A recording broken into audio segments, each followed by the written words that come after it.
Previously on Reading in Church and Other Distractions. He spent a long time at Corinth. You know, he didn't spend a lot of time at a lot of churches. He spent 18 months there. You read about it in Acts 18. He spent a good amount of time there. They know each other very well. And yet, when he leaves, they chase after other apostles. Right. It's a town that is kind of modern in the sense of they're interested in the new thing and what's sexy and what's alpha consumers cool. Here. Is that what we got? Yeah. It's a port city. It's right? Two ports. That's right. This narrow landmass, which I always ask people for an extra point. What do we call a landmass between two large bodies of water? An isthmus. An isthmus, yes. And someone always whispers it. Did you say Christmas? Isthmus. So he was there a year and a half, so he was there for the Isthmus season, which is a wonderful time at Corinth. Yeah. It's the most wonderful time of the year. I think I need to add a sound effect there when we go low. we take the low road, or a sad trombone or something. We'll find that. Isthmus season. Yes. I'm going to let that one sit for a moment if I can. You marinate for a while. So that is that'll preach poorly. But that's not what we're about. We're about the cross. We're not about eloquence, right? Or puns. Puns. Yes. Anyway. Welcome to Reading in Church and Other Distractions with Rob and Mike. This week's episode, The Karate Kid and How to Avoid What the Bible Actually Says.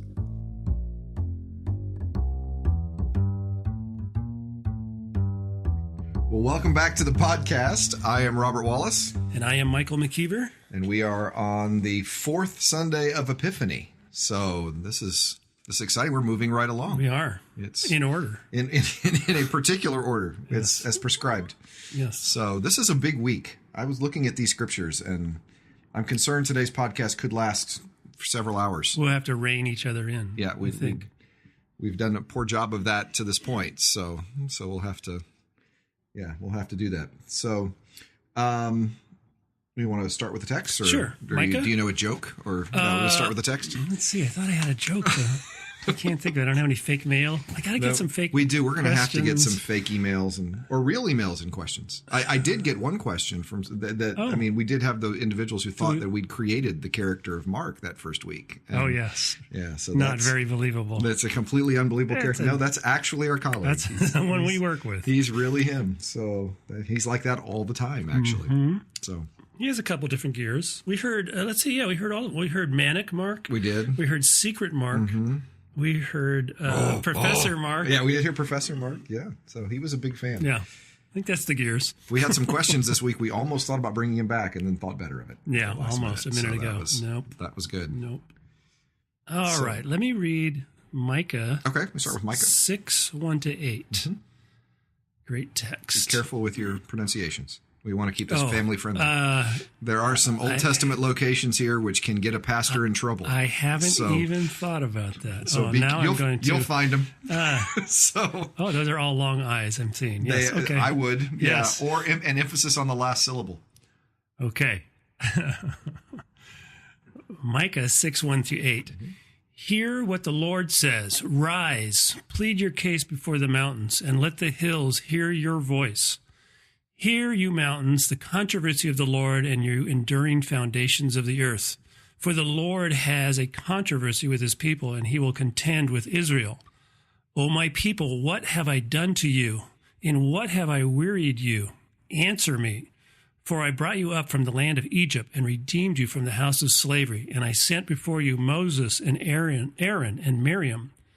O my people, remember now what King Balak of Moab devised, what Balaam, son of Beor, answered him, and what happened from, how do I pronounce that? I would go with Shittim. Shittim to Gilgal, that you may know the saving acts of the Lord. With what shall I come before the Lord and bow myself before God on high? Shall I come before him with burnt offerings, with calves a year old? Will the Lord be pleased with thousands of rams when 10,000s of rivers of oil? With 10,000s of rivers of oil? Shall I give my firstborn for my transgression, the fruit of my body for the sin of my soul? He has told you, O mortal, what is good, and what does the Lord require of you but to do justice, and to love kindness, and to walk humbly with your God. That immediately took me back into one of those praise albums. I was like, oh, this is a different translation. I remember hearing a lot of that song. Yeah. Wow. That is, this is, in all earnestness, this is one of my favorite passages in the Old Testament. It was, wow. It was actually, verses 6 through 8 were on my cake at an ordination reception. We had an ordination reception when I was ordained, and they put all of those words. No, just the do justice, love mercy, and walk humbly was there. All right. That's good. But so much to talk about in Micah 6. This is the first book I ever translated from Hebrew, by the way. With Micah, I did an independent study. And you still like it? With Dr. Laird all those years ago. Yes, I did. Micah was a wordsmith. He loved puns. All the way through. Yeah. He even puns his own name in Micah 7. The name Micah means who is like the Lord. Oh, I know. I have a name like that. Yes, you do, Micah. And he asked the question, who is a God like you, in Micah 7. So he's actually making He's like the Ian Simpkins. Very much. He's very much a punster. But so much to talk about in this passage. Probably the first thing that's kind of fun to mention is at the very beginning, God has decided to call Israel into court. That he is suing against them. Yeah, I was going to ask about that. This seems like a very primitive legal system. It is. Earthy. It is not well developed. Well, no, actually, mountains and. Well, this is actually a problem. Yeah, the problem you've got in when you're a monotheist. You don't have a third party to negotiate with. Who are you going to talk to? Yeah. And so when God has a problem or a case to deal with, who's the jury going to be? Okay. Who are the witnesses going to be? And so this is interesting. Anytime in the Old Testament, not anytime, but very often in the Old Testament, when other cultures would have had polytheistic gods to deal with the witnessing or whatever needs to be done, the Old Testament uses mountains. I mean, another example of that is in Deuteronomy, there's the suzerain treaty style. In other words, that the treaty between the strong party and the weak party, the book of Deuteronomy kind of looks like that. It actually looks like the treaty. It has remember how things used to be, here's the agreements, here's what you're going to do, here's what I'm going to do. Oh, okay. And then they're playing a role that people would understand. In all of the other treaties, the gods stand as a witness of this treaty to enforce it. Okay. But in Deuteronomy, the witness of the covenant and the blessings and the curses are the mountains, Mount Ebal and Mount Gerizim are witnessing here. Okay. So when you're a monotheist, you can't have the other god's witness, and so when it comes time to call him into court, you're the only God either. Yeah, when you're yes, that's true. So God hangs out on mountains. Does he hang out with God with mountains? That's not what we're. No, they're before the mountains here. Regularly talking to mountains. Right? I don't think so, although he does here, right? Here mountains. Yeah. Am I right or am I right?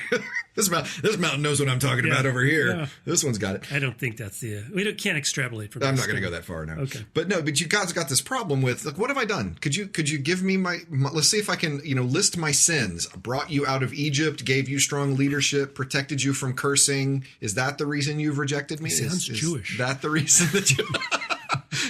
Very much. Mother-in-law. Yeah, very much. This strong sense of just tell me what I've done wrong here. Let me plead my case. Here's my sin. I let you go out and freed you and provided for you and looked after you and took care of you in all these ways.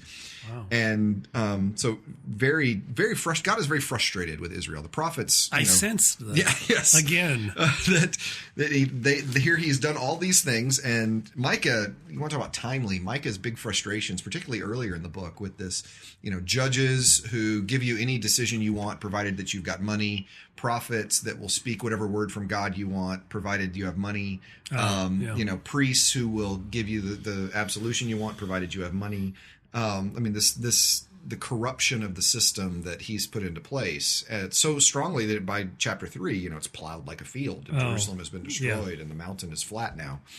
And then Micah longing in chapter 5. Have we been reading Micah? I can't remember. It's been a few weeks. Okay. We didn't read Micah. We read Isaiah, but it's exactly the same passage in Micah. You mentioned that. And then in Micah 5, Micah longing for that ideal leader who's going to come and finally restore justice and finally be the ruler that, like David, that they want them to be. And then God comes and says, so tell me what I did wrong, right? Tell me what it is how I've sinned against you, what it is that's been the problem here. And then the response, what am I going to come before God with? What is going to impress God? How can I, gain favor with the Almighty and give this list of all of these gifts that I thought we weren't exchanging gifts this year. No human being could possibly meet, right? Burnt offerings, cows, 10,000 rams, 10,000 rams, 10,000 rivers of oil. Maybe Solomon. Not even that. Couldn't even come that high. I mean, even that's even taxing OPEC right there, 10,000 rivers of oil. Right. Or even now a reference to one of the problems, right? Shall I give my firstborn for my transgression? Human fertility religions at the time, human sacrifice is not uncommon, so here he's hitting them. Will that make God happy? No. What God actually is interested in, do justice, love kindness, and walk humbly. It is fascinating that everything God requires, not a cultic ritual, not obedience to particular law, but ethical issues here, characters of heart that God is concerned about. These texts, Micah 6, Psalm 15, Matthew 5, 1 Corinthians, they work so well. I mean, I was reflecting on that too. That this is one time the lectionary got it really well. Everything kind of gels. Yes, it absolutely does. This is one of those texts I go to when people start talking about how God in the Old Testament was different. How the Jews earned their salvation or something like that. And my point is always, no, salvation comes by grace in the Old Testament. Salvation comes by grace in the New Testament. God actually wants the people of God to look like the people of God. He wants them to reflect a heart of justice, a heart of humbleness. I mean, if those are the adjectives that were used to describe followers of God, wouldn't it be nice? Right? Isn't that what that means, to take God's name? It absolutely is what it means. Yeah, to take God's name is just like a wedding ceremony of taking God's name. If my wife took my last name but then called herself, but continued to live like a single person, it would be taking my name in vain. In vain. Yeah, and that's God's problem. If you're going to say that you're one of mine, look like one of mine. Right. It's never going to catch on. People are just never going to. Keep trying. Never going to work. You might come at it from a different angle. But it is just this wonderful, I think, picture of that expectation of what God expects, what God wants. Yeah, I do. I love this passage very much. This is a fun one. I guess you have it on a cake. I did. It was on a cake. I did. I consumed these words and treasured them in my stomach. Like Ezekiel. Yeah. Maybe you would go back for seconds. I would. Ezekiel may not. But Ezekiel doesn't complain about the taste. John does. Oh. Doesn't it make John's stomach in Revolutions? Doesn't it? That's right. He's eating stuff. I'm thinking of other stuff that he had to eat or cook. Yeah, that he wouldn't unpleasant. have enjoyed. Yeah, that he wouldn't have enjoyed. But the scroll tasted good. Yes, that's all Ezekiel says. Yep. But John riffs off of that. The scroll tastes good, but makes him sick. Mm-hmm. Bitterness. But we're not doing Revelation today, are we? Well, we might. I just taught Revelation in class. That always creeps in. Yes. That could. It'll show up. Never know what we're going to get in these things. So it's no strong boundaries. So Micah, prophet of the 8th century, Southern Kingdom, Judah, from the country, the outsider going into town and telling those folks what their problems are. Yeah. A bumpkin. He's the outsider. He's the objective evaluator of Israel's problem. He's a contemporary of Isaiah, but Isaiah is the ultimate insider, right? Probably even related to the royal family, Isaiah, but Micah, outside from the Shvela. The ultimate outsider. He is. Going to drain the swamp. He's going to come. Why do you keep doing this? Try to have a nice podcast here, and then you do things like that. I don't know. It's like, you read the Bible with the newspaper. Yeah. Yes. Remember those newspapers? I do. So, do you have other things to ask about Micah? No, you will just keep going on Micah. I will. If we let you. I'll put it on a cake while we're sitting here. Okay. No, but you can come back to it. You can come back to it.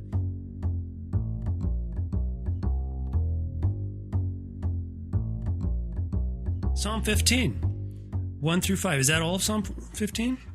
Yes. Okay. It is. All right. Let me read the whole thing.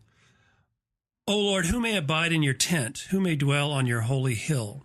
Those who walk blamelessly and do what is right, and speak the truth from their heart, who do not slander with their tongue, and do not evil to their friends, nor take up a reproach against their neighbors, in whose eyes the wicked are despised, but who honor those who fear the Lord, who stand by their oath, even to their hurt, who do not lend money at interest and do not take a bribe against the innocent. Those who do these things shall never be moved. Mm-hmm. All right. So who may abide in your tent, dwell in your holy hill, kind of some criteria. My small cartoon brain is visualizing something like outside a ride at Disneyland. You have to be so big to go on this, or bad stuff might happen. Sure. Okay. Yeah, don't go if you're pregnant. Don't go if you experience heart issues. Yeah. Ask your doctor. Ask your doctor if you want to go on this ride. Psalm 15, again, resonates so well with Micah 6. You're exactly right. But the issue of tent and holy hill, even though tent is a reference to tabernacle and wilderness wandering, and it's very common, it is a very common imagery once you get in Jerusalem. The temple was thought of as tent, even though obviously it wasn't. It was talked about that way. Nice tent. So that's why I think why you're joining it on the holy hill. Mm-hmm. And I wouldn't get too hung up with abide and dwell. It's not living. It's not setting up. Nobody lives in the temple, but permission to enter rests with God alone, I think, is the idea. So I would focus on it there. Hebrew poetry is always defined by structure. It's a very structured psalm. You have some wonderful parallelisms, but one of the really nifty things I saw you counting with your fingers as I was reading. I was getting something. I was counting there because you have 3 positive statements: walking blamelessly, doing what's right, speaking from the heart. 3 negatives: do not slander, do no evil, don't take up reproach. 2 positives: whose eyes the wicked are despised, and honor those who fear the Lord. No, excuse me. Stand. Okay, I'm missing the count now. Hold on. It's 3, 3, 2, and 2. I thought. Okay. Do what is right to do with their heart. Do not slander your neighbor. Do no evil to friends, nor take up reproach. That's the 3 negatives, right? In whose eyes, the wicked are despised, who honor those who fear. Those are 2 positives.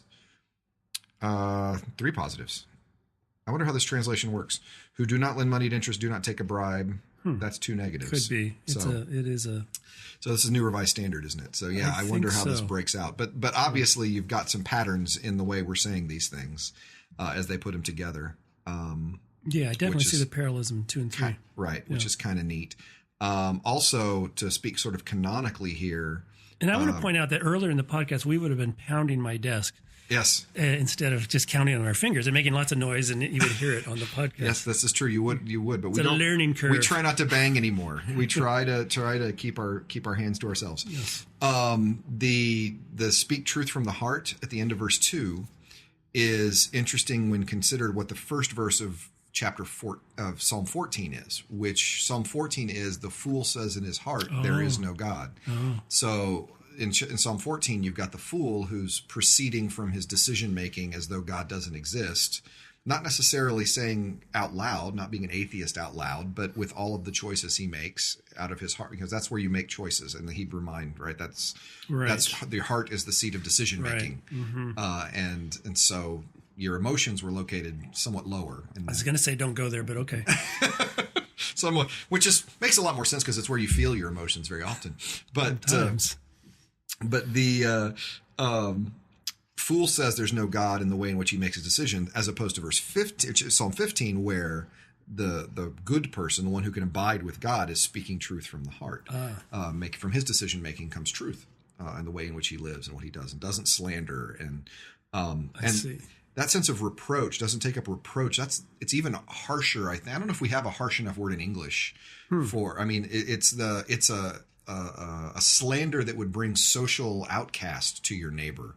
Oh, wow. That kind of a lie. That when you do that, but you honor those who fear the Lord, who stand by their oath. Yeah, slander would be. Slander might work. Yeah, slander might work better. But I think even stronger than that.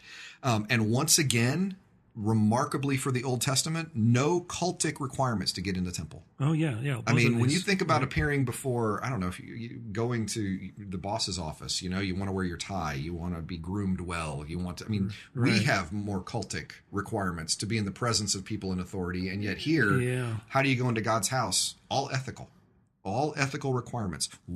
It turns out, even in the Old Testament, you cannot divorce treatment of neighbor from the presence of God. Okay. I mean, you think about Matthew, that issue of if you've done it to the least of these, you've done it to me kind of attitude. Here, it's the same idea of if, the person who has done these things to his neighbor, that person can abide with me. That's the person who's welcome into my house. Or if you're offering your gift and you remember that you have something, your neighbor has something against you, is it? I forget. You have something against your neighbor. That's a New Testament passage. I'm not going to be able to help you with that. Then just leave it there and go and deal with that's that. That's Matthew. Though. Absolutely. Yeah, Matthew. Nobody knows that. Who reads Matthew? Yeah. I'm going to this year. Right. That's right. Lots of Matthew. But yeah, again, this issue of that's interesting to me because the whole architecture of the temple, you're passing through gradations of holiness as you access God. As you get closer to God, yeah. So this is really cutting through that entirely, or interpreting it, or... Yeah, I mean, I think that a lot of times those gradations of holiness, we have to remember are protecting humanity. I mean, living in close proximity to holiness when you are unholy. Well, and that's kind of what this is saying. Who can do this? Who can approach? Right. Who and can it's approach? The people that, whose character reflects the character of God. The people that God is the one who does these things. Right. So it's not about dressing nice or even let's put it in Old Testament terms. It's not about offering the right sacrifice or being clean in the appropriate way or wearing the appropriate temple garb or ringing the bells or writing the incense or whatever it is that you need to do. Yeah. You actually have to be a person whose character reflects the character of God before you're welcomed in. It's really interesting in light of first century, the things that one emphasizes in first century Judaism about table fellowship and purity and kosher. Really? And that probably reflects the chaos of their social situation, that they are being dominated by foreign countries, and it's a conflict situation, and things externals become more important to identify who's on God's side and who's not. Yeah. And so these emphases change over time. I mean, that's probably after Antiochus IV, right? Where he's forbidding all of the external things that can show you to be Jewish, your circumcision and diet and that kind of thing, Sabbath observance and scripture. And so that becomes identifying markers. And even in contexts where there's not someone telling you can't do it, you adopt it like a uniform in like a conflict situation. You immediately need to know who's on your side, like in a war or pretend war, like sports. Right. Certain sports more than others. You immediately know like who, and those things are external things, badges, uniforms, markers. This really cuts through that.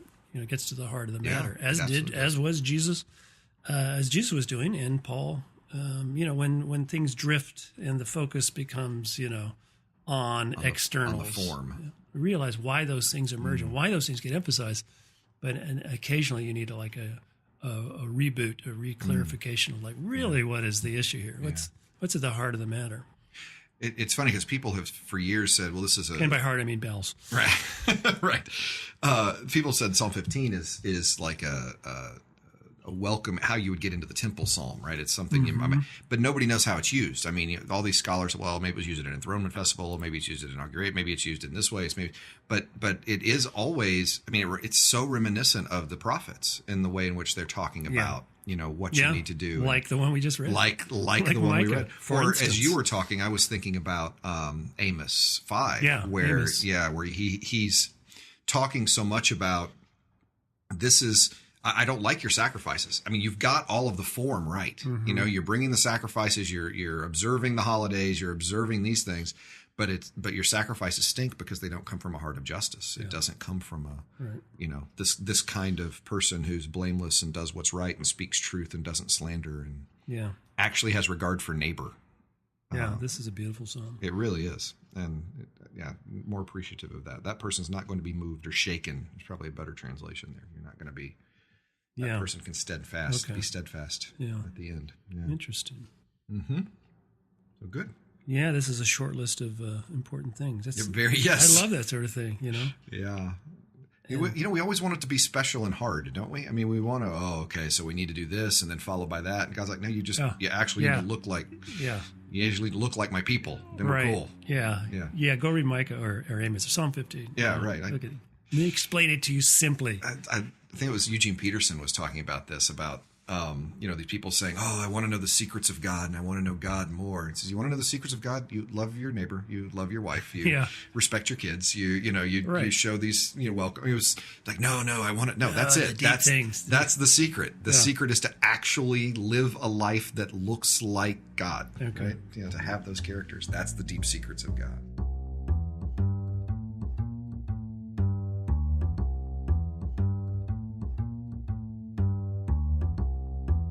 So, do you want to do the epistle reading or the gospel reading? We were talking about which is first, and I just shuffled papers, so I don't know if there's a traditional. This is why we almost invited Mark back to explain to us. We thought, no, he will never. We're not going to go for the nuclear option. Maybe we'll get it wrong this week, but we'll. You want to do the epistle reading first, the Corinthians reading first? Sure. Yeah, because I have a feeling that we might have a lot to say on the Matthew reading. I don't know. But Corinthians can take us away sometimes, so let's look at that. Yeah. 1 Corinthians chapter 1, verses 18 through 31. For the message about the cross is foolishness to those who are perishing, but to us who are being saved, it's the power of God. For it is written, I will destroy the wisdom of the wise, and the discernment of the discerning I will thwart. That's a great word, thwart. Yes. Where is the one who is wise? Where is the scribe? Where is the debater of this age? Has not God made foolish the wisdom of the world? For since in the wisdom of God, the world did not know God through wisdom, God decided, through the foolishness of our proclamation, to save those who believe. We need a flowchart for some of these Paul sentences. Paul has got a lot going on. His sentences. Wow. Okay. Yes. Obviously. And rhetorically, this is such a throwdown. Yeah. Yeah. So he dropped the mic, and Corinthians said, "Could you do that again, please?" Yeah. For Jews demand signs, Greeks desire wisdom, but we proclaim Christ crucified, a stumbling block to the Jews and foolishness to the Gentiles.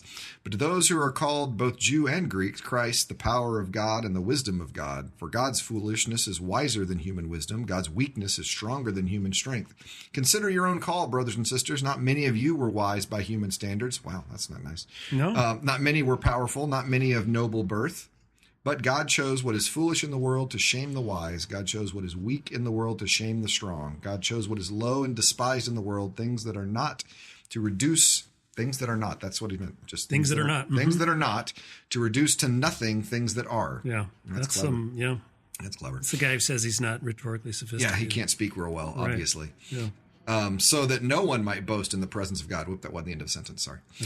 He is the source of your life in Christ Jesus, who became for us wisdom from God and righteousness and sanctification and redemption, in order that, as it is written, let the one who boasts boast in the Lord. Okay, that's the mic drop there, because he's going toward that scripture. Wow. Or that's a nice finish. That's definitely a nice rabbinic. That is strong. Yeah, he's coming bigly here with the words. With the words. Why do you keep doing this to me? So let me try that again. For verse 21 is, for since in the wisdom of God, the world did not know God through wisdom, God decided through the foolishness of our proclamation to save those who believe. Yeah. Whew. Okay. I know. There's a lot here. It's like drinking from a fire hose. Yeah. Which is not recommended. Not for a solid drink, no. No, it's hard. I mean, this scripture and then, the beginning of the Sermon on the Mount, the next scripture, it's a lot. It's a lot to bite off and chew. But it's the beginning of we saw a little bit of this last week when we were talking about really a verse kind of overflows this. Wait a minute, did it overlap? I was thinking that too, because I think we had 18 last week too. Because that really is kind of the beginning of this section, which carries on into 2 about these contrasts between powerful and weak, and wisdom and foolishness. Mm-hmm. And this is an issue on a couple of levels at Corinth, both in terms of the theological error at Corinth, but also I think in terms of the kind of the character of this congregation that chases after the new and the flashy, and who have also kind of distanced themselves from Paul to chase after Apollos. Right. But the underlying error is wrapped up in this too, because of the wisdom.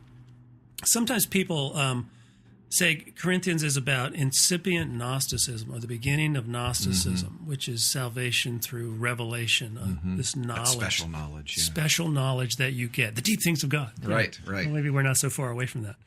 and others located in some other social dynamics of the congregation. But really, those will probably overlap somewhat because the status of someone who can really talk well and looks impressive, and like Apollos was, or maybe some of these other better-known apostles like Cephas and others.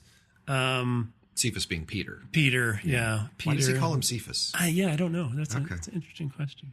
Yeah. I mean, is it? It's a different word for rock, right? Yeah. So it's just. So maybe it's. I don't know. That's it. Yeah, it's a good question. By a lot of names. Go back and look at that. But it is some. It's probably they're probably mingled in the sense that this they like this theological error because it has all these trappings of success. It's kind of like a name it and claim it sort of health and wealth sort of gospel. An analogy would be a crude analogy because they are probably strutting around and talking about their wisdom and their power and their insight and their eloquence and the fact that they are already raised with Christ and perfected and kings and reigning in their spirits, which it's all about your spirit. And as we talked about in an earlier podcast, it's not about your body. They don't know how to live in a body. They don't know how to live in their bodies or a community. And so there's I think it's not either or. I think there's an underlying theological problem, which is also manifest in some of the social dynamics of the congregation and chasing after the new and the flashy. And I'm curious too, because as you talk about that, they're priding themselves on chasing the new and being involved. And Paul through Paul, attacks them with, none of you, when I met you, you weren't wise by human standards or powerful or noble. Right. So is he saying that these are individuals who now are I guess I'm trying to say that he was, when I met you, you were nothing. Now you think you've got it all and you've taken it the wrong way. I mean, this sort of faux wisdom, compensation. I don't know. I'm trying to. What he's trying to attack It's not here. unusual for people who are interested in celebrity and fads and chasing the new thing. Those people may feel they need something like that. Right. That's. I mean, if you have status and power and honor, you probably don't chase those things quite the same way someone who's that's their desire. I guess that's what I'm saying. They're coming from a position of insecurity. I think. That's kind of what I'm saying. I think so. I think that is that. I think there's because all of a sudden, the Corinthian church is remarkably relatable when we start talking about it in these terms. Yes, it's a very relatable. It's a relatable church in so many ways. We learn so much from their many errors, and they're very contemporary and surprisingly, we haven't come that far. I mean, the churches. This is in one sense the first error, but it's a perennial error of the church. They're losing the focus on what's really important, and I think all of our texts are kind of get down to that in one sense or another. Yeah. Yeah, but this is something, it tends to somewhat stereotype Jews, Greeks. Jews demand signs. It's about power and demonstration, and Greeks desire wisdom. In fact, he might normally say Gentiles, but Greek is a word choice that you might associate better with wisdom. Yeah. So he might be a choice there to make that kind of dichotomy. But they're both interested. There's a wisdom tradition, obviously, amongst the Judaism, and Greeks are interested in healing and just as much of things. But it is talking about kind of representative of what humans sometimes elevate. That is not the way God does it. Right. Right. That's I told you Revelation might creep in because this is my last class today for this semester. Right. And we teach we build toward the end. Okay. Sure. So we build, and the last thing we study is Revelation 5. So we go out on a high note. It's like that's a good passage. It's like Karate Kid. Yeah, it ends real on a high note. Instead of Revelation ends hugging Mr. Miyagi. Well, instead of Mr. Miyagi smiling and everyone worshiping Daniel-san, it's all because he won the All Valley Karate. The All Valley Karate. I'm talking about Karate Kid 1, of course, the original. Yeah, not any subsequents. Right. Yeah. But it ends with all creation, everything in creation, all humanity, all creatures worshiping God and the Lamb. Okay, and we explore the question of when we're reading it, I ask students to spend a little bit of time thinking about the relationship between the lion, who's announced as the one who's going to conquer and put God's plan into effect, and then what John hears, and then what he sees is this lamb. In fact, a little word for lamb, lambkin, diminutive term, that's been slain, weakling, loser sort of lamb, but he's been raised, okay? He's been raised, and he's on the throne. So the lamb is on the throne. The lamb is on the throne. The lion is not on the throne. No, the lion is never heard from again. I say, how do we understand the relationship between these? And he's like a lion sometimes, or he's like a lamb. He's very moody. No, that is not what it's That's saying. That's a grumpy sheep. Yeah. Or in my last class, when we took the Narnia route, he's lion. He's like Aslan. Aslan. Yes. He's not like Aslan. He sounds like Liam Neeson. I said, who's worshipped? Is the lion worshipped? And a lot of them were hesitant. And I'm thinking, yeah, okay. In a lot of churches, yes, the lion is worshipped. Yeah. In Corinth, the lion would be worshipped. Okay. They want to worship a lion. They don't want to worship a slain lamb. A slain, broken, tiny little lambkin. Right. Yeah. So this is, Revelation 4 is about there's one power in the universe symbolized by God's throne, and a rearticulation of monotheism. You don't worship anything short of the Almighty Creator, the Eternal. And then in the next scene, there's a slain lamb on that throne, okay, who's being worshipped. Mm-hmm. And so it's the biggest, theologically, it's like the biggest, you can get whiplash theologically from that. I mean, that's just that juxtaposition. And that says something. It's hard to tease it out because we're not used to reading apocalyptic or jarring paradox. We don't use paradox that much to teach. Mm-mm. I don't think even edgy professor may not do that. But it's so paradoxical to say that the one who has all power and authority in the universe expresses and exercises that power and authority through a slain lamb. Mm-hmm. Okay, or it says something about that's not two beings, that's talking about the mysterious God that we worship. His character is such that is how God expresses power. And that's foolishness. It's foolishness. That makes no sense. It's complete. I mean, there's no way. And so that's what is confounding here. Yeah. Right? Yeah. And as you go on through Revelation, those who are going to help bring the kingdom to the world are those who follow in the footsteps of the Lamb. The martyrs. Yeah. The martyrs. They're all Christians are depicted as martyrs in Revelation. Because they're following the footsteps of the Lamb. And it's very in keeping with, it's very interesting to read that on a day that I'm reading something like 1 Corinthians or beginning of the Sermon on the Mount. Right. I mean, it's very helpful for reading Sermon on the Mount, realizing, well, I'm getting ahead of myself, but there's a question of were we really supposed to live this out? It's like, well, let's see. Is there anything like that anywhere else in the New Testament? Like Corinth and Revelation. Yeah.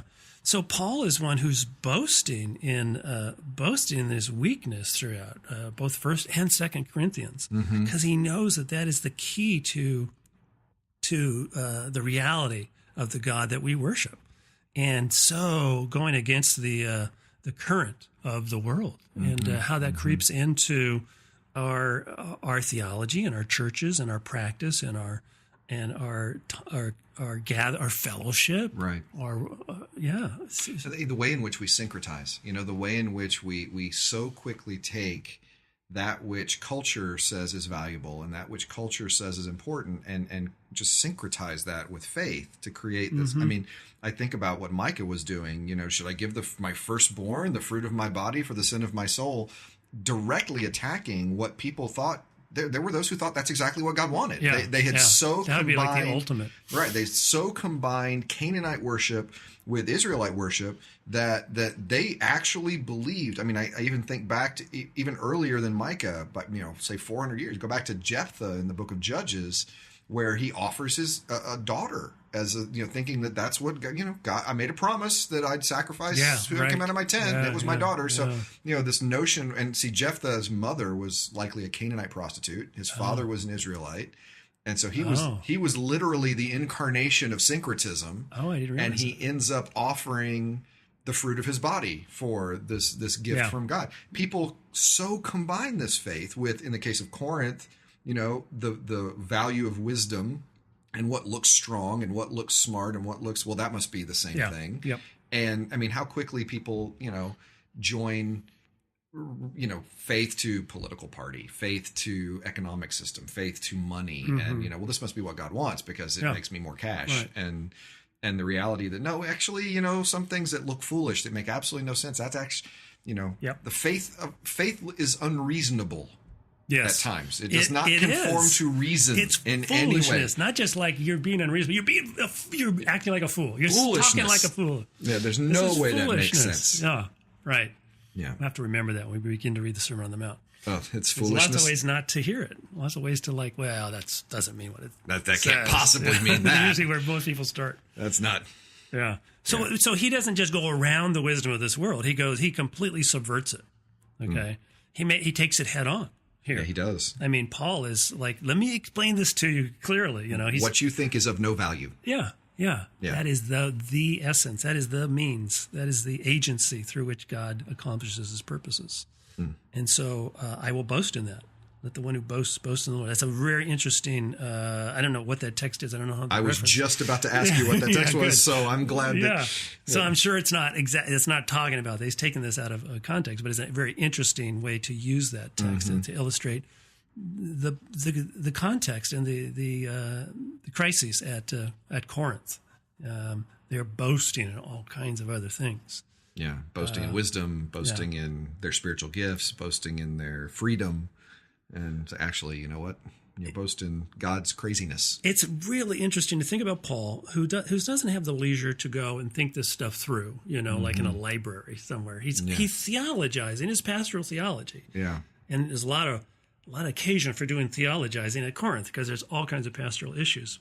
But it's amazing the depth that he, on the fly, as he's putting out fires in different congregations, writing congregations, or he's there and addressing these things, the depth or how that becomes an occasion for understanding. That's certainly as a teacher with someone, you get into a difficult conversation, someone asks a question, you realize, oftentimes you leave class understanding things much better. I just shared it with a class today, that's something that we were sharing this semester because it was the last day of this particular class. And I said, okay, how do you read the Bible differently as a result of being in here? Kid like in No, we didn't. Well, people go about it differently. It's different. We didn't go off on anybody's shoulders, but I shared with him today a couple of things that they taught me this semester, and because of the way they asked a question, led my mind in just a particular way to express something just right, and gave me insight that I didn't have otherwise. And it was thanks to the way they had gone about and searched it. So it was, I was thinking about, this is right before this is where Paul says, I'm not any good at talking, right? I mean, right before this is, I'm not particularly eloquent. And then right then in this, he just drops this incredibly sophisticated. And this is a classic rhetorical approach, apodix. He does these way he demonstrates something rhetorically. It's like, so they would hear the skill that's going on here on the heels of, and I don't have skill. Yeah. So this would be like, someone being dismissive of rap or hip hop as like, well, that's just street stuff, not sophisticated. And then it's like, oh yeah. Let's take a minute to appreciate this. Yeah, exactly. Yeah. Well, Hamilton, that's just, actually there's something going on there in Hamilton that might be worth looking at. So, No, it's extraordinary. This is such a powerful beginning to a powerful argument. It's a lot. One of the things that doing this podcast has done for me is to have a greater appreciation for bits as opposed to larger chunks. I mean, to take a moment to simply appreciate this bit of Corinthians. I would think of Corinthians as a large, block, but just to take a moment to savor this tight little unit that Paul's put together here it's nice. Well, that's more in keeping with maybe a pastor is that's how they're going to encounter something they're preaching through. That's true. Whereas we have to teach something sometimes in a survey. One day to do Corinthians. I'm not even going to get to 2 Corinthians. Yeah, you're right. I'm thinking in terms of professor survey. So this is pushing us probably in a more common experience. That's nice. And maybe it's richer knowing the bigger picture, clearly. Yeah.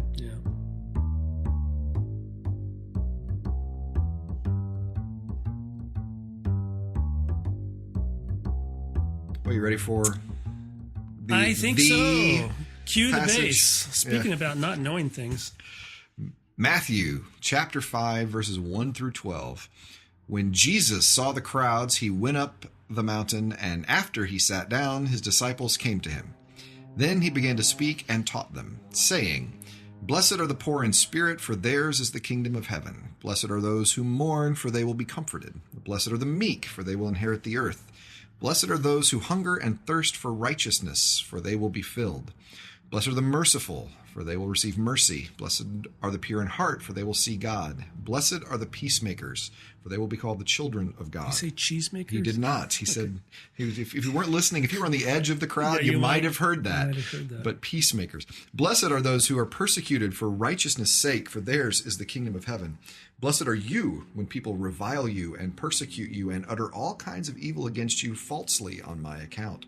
Rejoice and be glad, for your reward is great in heaven, for in the same way they persecuted the prophets who were before you. So this seems pretty straightforward. Did you have any questions? Oh, not really. I think that makes sense. Did everyone enjoy drinking from that fire hose just now? The one thing I would point out is the word for righteousness, right? And the word for justice in Greek are the same word. Yeah. And so translators have chosen righteousness. And I've often wondered what the history of the church would look like if they had translated that word justice instead. Yeah. If it would have had any effect on the way we read this. I mean, if you read, blessed are those who hunger and thirst for justice, and blessed are those who are persecuted for justice's sake, for theirs is the kingdom of... Well, that's kind of a back and forth. Like, how is the church reading it, and then how are they translating it? So it's kind of a dialectic. It's a chicken-egg thing. Because people, how are they reading this? Yeah. I mean, when I think... Now, this is me, and I will confess my evangelical Protestantism background. I see righteousness, and I'm going to spiritualize it. Yes, right? I'm going to individualize it. I'm going to spiritualize it, and that's what I'm going to. That's going to be my default. That's my muscle memory. That's the way I think of that word. Right. If I see justice, that's different. That's a different word, and that it's. I can't spiritualize that one as much. I have to, but it's the same word. Well, it's so interesting to be reading this on the day we read Micah and Psalm 15. Mm-hmm. Those aren't exactly internal and individualistic dispositions. No. Spiritual practices. Those are all relational, communal. They have to be. Yeah. Humility is not, you show that with someone else. Justice, you show with someone else. Yeah. Although you will encounter that all the time in reading commentaries and treatments of Sermon on the Mount. Most of what you spend time on at the beginning is how to not read it this way. How to not obviously read it this way. How to not read it. Here's what, we know it doesn't mean this. We know it doesn't mean it literally. Let's start there. Let's review a history of great thinkers who've done that. They do that. It's very interesting. And one can see why. It's like probably like the people at Cornfield. It's unreasonable. This is foolishness. This is foolishness. What? Yeah. It is counterintuitive, all of it, right? Absolutely. I mean, the poor in spirit aren't blessed. The rich, I mean, obviously, you want to be like the Pharisees and the Sadducees who are rich in their spirit. Disciples raising, Jesus, what color is the sky in your world? Because this has nothing to do with my world. The meek? No. Yeah. Meek don't inherit the earth. Oh, meek get trampled. Yes, if we know anything from history, it's the meek. They're real estate they've inherited. Yes. Yes, right? Because they've been ground into it. That's like saying the refugees will inherit. That's exactly what it's saying, isn't it? You know, the refugees will do well. Mm-hmm. Yes. Common observation. Sure. No, not so much. The peacemakers. Yeah, everybody loves peacemakers. Well, also that as statues if you peacemakers in city parks around the world. Yes, on their horses. No, wait. Yes. Under the horses of the others. Yes. Peacemakers. Piece. Peacemakers. People who make guns. Well, there's these patterns that people fall into. And Protestantism certainly has its own tradition of reading this as certainly from Luther on. Reading it as, couple strategies for something, for it's a very difficult text to think, how will I live this? Yeah. And so one of the strategies is, Luther's state and in your personal life. And I'm not even using the terms he uses. So you live this out in your spiritual personal life, but then you live a different sort of ethic in your public and, you say secular life. I don't know if they've quite thought of it that way. or you internalize individually, or you spiritualize. Yeah. And the thing is, Jesus has the only thing he's done before this is create a community, and then he begins to teach that community. Yeah. This is one of the things that Luther would say, and other reformers would say. This is pre-grace to cause you to lean upon God, to bring you to Jesus. You realize, this standard is impossible. Oh, I see. Yeah, this is impossible. Whereas I see. Others say, well, no, this is the charter statement for this new community. And it's not written to individuals, so that reading doesn't make any sense. Yeah. This is to bring, it's a very common Protestant reading to say this is to bring individuals to Christ. See, now, it's been a long time since I read Niebuhr, thankfully, but the his attitude seemed to be this was kingdom language. I mean, but eschatological kingdom language. Yeah, yeah. Right? Spiritualize, divide it off, internalize, or defer to the future. Yeah, that's base. Yeah. His was the another deference. strategy would be that Jesus expected this to happen immediately, or Matthew, so it was only for a limited time, and that didn't work out. So, wow. So, I mean, that's right up there with, asking, what would Jesus do? And then following up with, but yeah, that's Jesus. Yeah. Right? Yeah. I mean, what would I do? Would that's be just the bracelet on my other wrist. Yeah. But I will do this. Yeah. So it's very interesting noticing how much space is devoted to alternative ways to reading this other than actually taking a moment to interpret what it says. Yeah. Actually, if you're shopping for churches, and who isn't, a very interesting thing. Give you a good price. Quickly. Oh, no, sorry. Quickly to find out about the nature of that church is like, well, how do they read the Sermon on the Mount? Yeah, that's true. They'll break them down into categories. That would. Yeah. And communities that read this more literal or take it more seriously as, oh no, these are how we're to live. They tend to be strong communities. They tend to realize I can't do this on my own. Yeah. I think that's one thing it would bring it to, or at least a hyper-individualistic Westerner in the 21st century, where that's probably not the starting point of Jesus followers, but I think that's a safe estimate. Yeah, it's safe. I'm going to go out on a limb. You got to live there. Okay. They didn't think like Americans. Radical position. People will probably react against this, but I'm going to go out on a limb and make a statement. But even so, I mean, Jesus followers would realize, I can't do this on my own. Crazy. And other people treat this, I think Stanley Hauerwas probably, I don't know if it's Hauerwas or John Howard Yoder, they talk about these as gifts. Not everyone's going to have this experience, but they almost approach it like Paul is talking about gifts in 1 Corinthians 12 and 14, that you need the entire body, the entire community to understand what God is like. You need kind of all of these things. These are things that are going to reflect the nature of the one we're attempting to follow and to identify with and whose name we bear. And so I might not be poor, but I need to be in community with the poor. I might not always be mourning, but these are gifts to community. It's like, that's radically a different way to think about that. That's more foolishness. I like that. Yeah. I mean, it's interesting. On the same moment you say it's foolishness, I say I like it. That's well, there you go. You're a Bible guy, so I do. I think that's amazing because you're right. You're not always going to mourn, but you need to be in community with those who mourn. You're not always. To think about these as charisms or gifts or charismatically, like diversity within a community, that there's no way you can do all this yourself. I can't live that kind of purity or that kind of righteousness or that kind of meekness, but I can learn from and grow towards that in a community where... Wow, and that would be more in keeping with the communal nature of the people who first heard this, of the occasion. Oh, they absolutely. would not have been thinking of internal spiritualizing of any kind. No, or saying that this is going to bring an individual to their knees.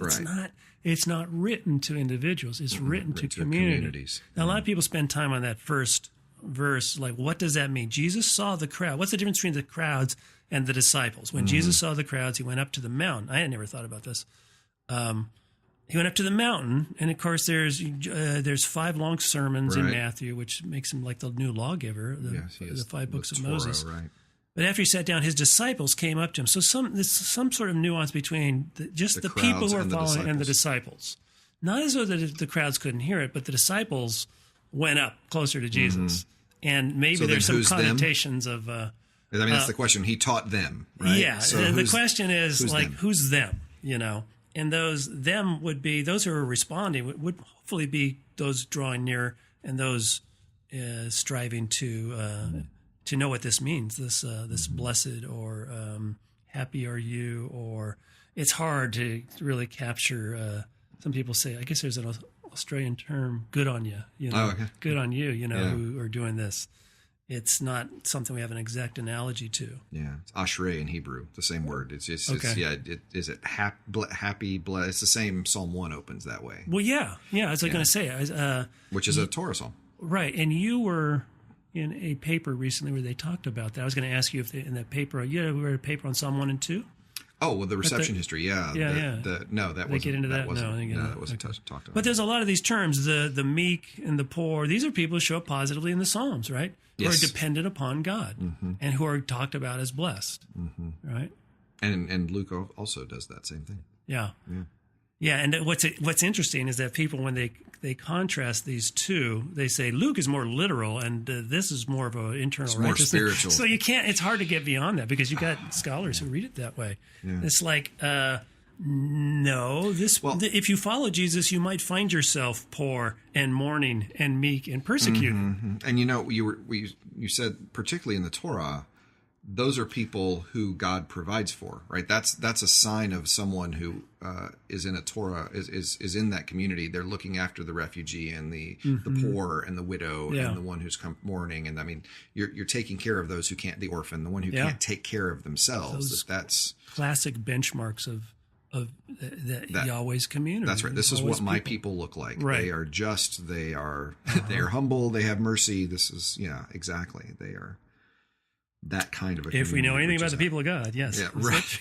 Boy, that's an adjective. Those are 3 adjectives I really like to be used of the people of God, but they aren't quite used as much as I would like. Not as much as probably we or God would like. Yeah, a confession. I'm a Gospels guy. I'm a New Testament guy. Our blurb guest calls us scholars.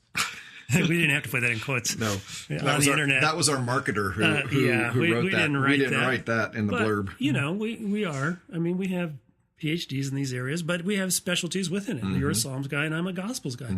And I'm not every Gospels guy. Of all of the 4, it's this order. Luke. This is what I know. I'm an expert in Luke. I'd say I'm an expert in John. I'm getting there in Mark. Matthew has always been like, I better get up to speed because I am. Someone's going to ask me a Matthew question and I'm going to look like an idiot. There's a whole year of Matthew, which is interesting. It's helpful for me to realize I don't have the depth that I have in these other areas, but I do have this breadth in terms of reading scripture, and we're reading this in breadth. And I just came from a class where I'm teaching well, should I read this literally or should I spiritualize this in some sense? I was like, well, let's see. I've got 3 other texts that kind of take it very literally. And I just taught a class on Revelation that says, Jesus says, if you conquer like I conquered, I will, there's this promise. And Jesus, what does conquering mean? Oh, well, that's chapter 5, the lamb that is slain. Oh, what am I volunteering for? Yeah. And the dragon's defeated by the power of the cross. Right. And the blood. The blood of this. The word in the blood. It's like, that martyr stuff. Yeah. Yeah. Seems to be other texts that would indicate that this is a fairly, you need to take this seriously. Yeah. Now, there's people who take it overly seriously, or there's people who interpret it, reading something literally is being serious. So gouging out one's. Oh, right. Yes. Cutting off one hand. Or cutting off other things. One of the earliest interpreters. That's true, too. That's true, too. Church father, is taking things very literally. And that's not necessarily what it means to take things seriously. I would also Patches and Stumpy. That's right. See your video in your YouTube channel for some great things for that. Literalists. I always, that's exactly the word I use. I will talk about, I would argue that I read a number of texts literally. I don't read them literalistically. Okay. Where the literalistic person has no sense of what metaphor or hyperbola. Right. I mean, I take the text I literally, seriously, literally read the text. I don't overly literalize them. And this culture and this literature uses hyperbole. It does. And some of the early Anabaptists who take this very seriously, take Sermon on the Mount very seriously, they were overly literally reading that. I taught in a Mennonite seminary, and I would talk about how serious Anabaptists take this and how strong people who take it seriously are very strong communities. Their library is a very good library. This is when I was out teaching out in Fresno at the seminary and the university, and it was a very mature, good, deep library. And I always said, but disproportionate in terms of where the space devoted to. So it's almost, I used to joke that there's the New Testament and there's an equal amount of books on the Sermon on the Mount. Okay, yeah, it's like that's not far from the truth. Because it's like they take this is their charter statement. Okay. So they really spend a lot of time on that. It's the charter statement for this is Jesus's longest discourse, right, outside of John, right? In all the Gospels, isn't the Sermon on the Mount longer than anything else? It's the longest of the Matthew discourses, and it's probably longer than, I think John 6 is pretty long. Well, the upper room. Well, the whole discourse. upper room thing goes for like 19 chapters or something ridiculous. Right. You know, the last 24 hours of Jesus is like from John 9 on or something ridiculous. Cover a lot of stuff. It was a long night. Let's get it's like the last day of class. But this is a huge, for Matthew in particular, this is a huge speech. Yeah. And this is the way you start it. Probably gathering stuff spread out over Jesus' ministry, but putting it up front says, no, this is important. You need to get this if you're going to understand what it means to be my follower. This is the lens through which we'll read the rest of the gospel. Yeah. There's this called, in discourse analysis or linguistics, this thing called the primacy effect. The thing you start with unavoidably shapes everything else you do. You read it in light of that and through that lens. I mean, it reminds me, and I'm sure how many books have been done on this, but it reminds me of, starting the law with the 10 Commandments, right? Where you start with these 10 apodictic laws that are unlike anything else. There's no real practical use for the 10 Commandments in a community. Because, thou shalt not commit adultery. Really? Well, what happens if someone does? Well, don't. Yeah, well, just what don't. if it don't? Well, what happens if I don't honor my parent? Well, don't do that. That's not, you should honor your parents. Okay, but there's no penalty given, there's no provision, there's sort of this broad missional identity statement, but as far as legal, from a legal standpoint, it's just not like practical real estate law. It's not case law, right? Exactly. There's no way that you can apply this law in a way that and so here. I certainly know people who believe that. Yeah. but you have this setting the tone for what this community is, right? Where you have 4 commandments that show a commitment to the divine, and you have 6 commandments that show the commitment to neighbor. And then you go on to unpack that and show your responsibility to the divine and your responsibility to neighbor, and what happens when your ox gores your neighbor, and what happens when you sin against God. But that you have these, this is what it's like. This is the essence of the Torah is found in these 10. And actually they don't even use the Hebrew word for commandment. They're the 10 things, 10 words. The 10 things. The 10 things that Who God knows what they are? Yeah. They're so impractical. It literally says these are the things which God said to Israel. That's actually the second one. He broke the first one's things. These are those things. Yeah. There's a word for commandment. It doesn't use that one. It doesn't use mitzvah. It uses the very broad davar, which is words or things. These are the words. So to think about that, Moses comes down the mountain with the 10 Commandments. It's like, but that wasn't for us. That was just to get us ready for something else. Or that was just for a very small sliver of time. Or just if you take those strategies of reading the Sermon on the Mount that we have, and the Beatitudes in particular, internalized, and the Beatitudes in particular, yes, and apply them to something else where it's clearly, here's something where it's a Magna Carta sort of statement, there's a charter, setting the tone, here's the essence of saying, and then all these different ways to relativize them. Yeah. It doesn't make any sense. You're right. Right. I hope people understood what you were doing there was portraying a bad reading of the 10 Commandments. Yeah. I'm saying that you're a big fan of the 10 Commandments. Bad reading of the 10 Commandments. Yeah. No, it's amazing. Just in looking over a few books, how often I encountered that. Yeah. By the experts. Well, it's the same. I mean, I see the same thing for people who use 1 Timothy as a relegation of women, right? Where the verse before is "Don't wear gold jewelry," and then the next is the next one is about women teaching. You're like, well, the women teaching when that's a precept for all time. The gold jewelry thing, that was just for them. That was just just in their time period. Completely relevant. Yeah, that's a real interesting. I use that example in class because no one's consistent with where their starting point. Right Across the spectrum, everybody jumps ship at that text. Yeah. It's like, well, okay, so you're reading that is, but what about what it says about women in other places? Like every woman under 60, every widow needs to get remarried. Like, is that eternal and universal, Right, exactly. transcultural? Well, Exactly. If not, why? Well, what principle are you using? Careless exegesis or careless hermeneutics is not, it's not just in Matthew. we find it a lot of places. No. This is seemingly one that would be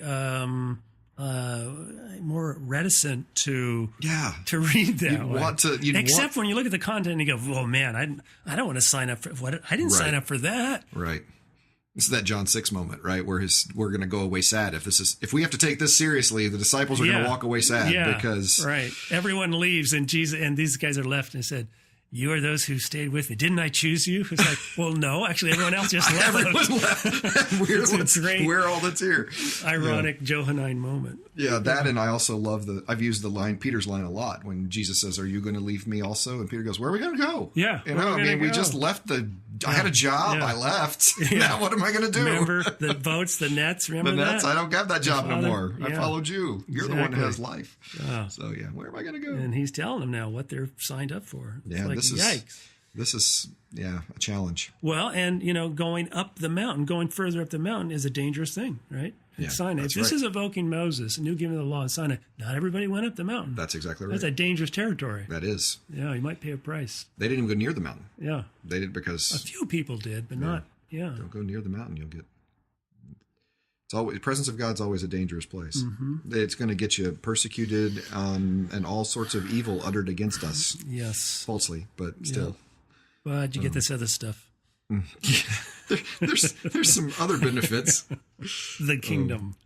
This is, it's so funny, and I know we're going a little long today, but blessed are you when people revile you and persecute you and utter all kinds of evil. It just reminds me when Ezekiel is called by God, and he says, you're going to be my watchman.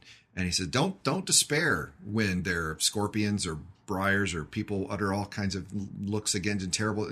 And I just imagine Ezekiel going, wait, what? There's briars, what? Scorpions? No one said, who said? Don't worry about the scorpions. Yeah. Scorpions? Who says? Did I mention that? I should have mentioned that earlier about the scorpion thing. I mean, that's come not on. good, yeah. But it's just like, wait a minute, what? That would revile us. Hold on. I signed up for this. You're the Messiah. This is going to be cool. What about that, triumphal entry into to trounce the Romans? Yeah, what about that part, right? Where you're going to be the Messiah. Remember he must be getting to that point. Just keep listening. Right, that's coming.